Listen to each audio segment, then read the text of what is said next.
Bonjour à tous. Aujourd'hui, nous allons discuter d'un sujet, le sujet sur la médisance, par rapport aux questions que les internautes se posent. C'est quoi la médisance? Qu'est-ce que la Bible dit à ce sujet? Et quelles sont les conséquences de la médisance? Nous savons que la médisance, qui est, d'une définition très claire, c'est lorsqu'on commence on rapporte quelque chose sur quelqu'un et on véhicule les rumeurs, tout et tout. Et les gens ne savent pas que ça tire son origine d'abord du ciel, au ciel.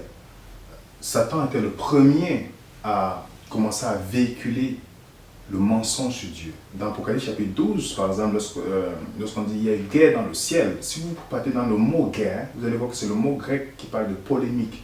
Il y a une polémique dans le ciel. Donc Satan a élevé une polémique dans le ciel. Il a commencé à dire des choses mauvaises au sujet de Dieu en disant par exemple que sa loi n'est pas juste, Dieu n'est pas bon, Dieu veut seulement tout pour lui et non rien pour les autres. Il a vécu la même chose avec Adam et Ève. Dans le jardin, il est venu dire des choses au sujet de Dieu qui n'étaient pas vraies.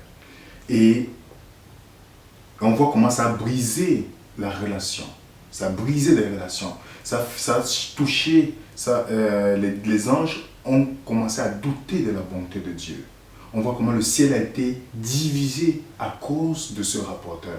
Je vais vous lire avec vous dans Proverbe chapitre 16, verset 28, Proverbe chapitre 16, verset 28, qui nous dit « L'homme pervers excite des querelles et le rapporteur divise les amis. » La médisance, le but de la médisance, c'est de diviser les amis. Lorsque on veut me dire une chose sur une personne, et que moi, de mon côté, j'appelle pour dire « Ah, tu sais que telle personne a fait cette chose », la Bible dit déjà que je suis un homme pervers. Parce que c'est exactement ce que Satan a fait. Lorsque on nous rapporte quelque chose, nous devons plutôt nous poser la question, pourquoi cette personne vient me dire cela? Est-ce que c'est pour que j'ai une mauvaise conception de la personne en question? Ou je dois plutôt dire, ok, dans mon esprit, ou que tu me dis cela, mais quel est le but? Est-ce que tu as prié pour la personne? Est-ce que tu as intercédé pour la personne? Mais je ne croirai pas ce que vous me dites au point jusqu'à ce que je parle avec la personne elle-même qui va me confirmer si elle a fait cela ou pas. Mais sinon, moi qui écoute et qui reçois la médisance, je reçois aussi la malédiction qui vient avec. J'aime bien le livre de Message de la guérison, la page 426, le paragraphe premier qui dit « La médisance est une lourde malédiction qui pèse sur celui qui parle et celui qui écoute. » Donc faites tout pour ne pas participer à la médisance de personnes, mes frères et sœurs. Faites tout pour ne pas participer à des rumeurs que les gens vont véhiculer sur une personne. Il est préférable d'aller vers la personne directement que d'aller voir des personnes pour dire « Ah, tu vois, cette personne a fait cette chose. » Aussitôt qu'on fait cela, on est directement en train de faire la volonté de l'ennemi.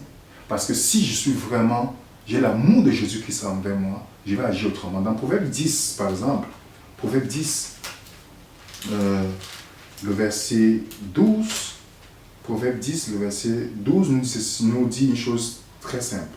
La haine excite les querelles, mais l'amour couvre les fautes. Donc lorsque je vois quelqu'un qui a commis une faute, mon amour pour la personne doit faire comment je vais faire pour que cette faute-là puisse disparaître. Je ne dois pas plutôt agir pour dire oh, comment je vais véhiculer, pour dire vous voyez cette personne a commis ce péché, tout et tout. Lorsque je fais cela, je ne suis pas converti. Parce que lorsqu'il y a des situations qui arrivent dans la vie des personnes, je dois faire tout mon possible en tant que chrétien touché par l'amour de Jésus-Christ pour aider la personne à sa sortie et non de véhiculer des choses au sujet de la personne. Lorsque je véhicule, je commence à dire des personnes où j'ai participé à une médisance, je porte aussi la malédiction qui vient avec. Et si vous avez fait cela pour des personnes, si on a participé, ou on a soulevé une rumeur, ou lors même d'une élection d'un poste à l'église, les gens disent « Ah, tu sais, ne mettez pas telle personne, mais je ne vais pas vous dire pourquoi.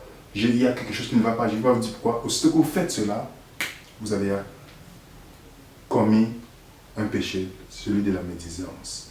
Donc je vous invite, mes frères et sœurs, à ne pas donner excuse ou à confirmer ce que l'ennemi a fait, plutôt de rejeter ce nom de Jésus-Christ.